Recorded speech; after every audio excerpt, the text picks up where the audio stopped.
जळगाव शहरातील अनेक भागात पिसाळलेल्या कुत्र्यांनी धुमाकूळ घातला आहे।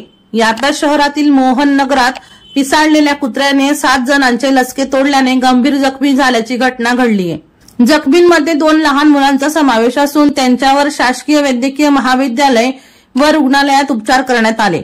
शासकीय वैद्यकीय महाविद्यालय व रुग्णालयात शहरातील दररोजचे 8 ते 12 जण हे कुत्रे चावून जखमी झाल्याने उपचारासाठी येत आहेत।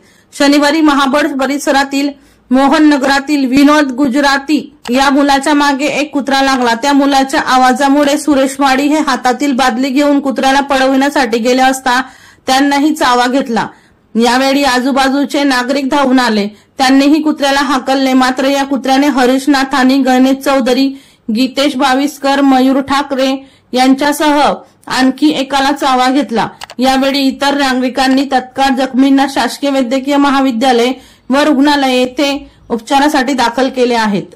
वर्षा लोहार यांचा रिपोर्ट V1 लाईव्ह जळगाव।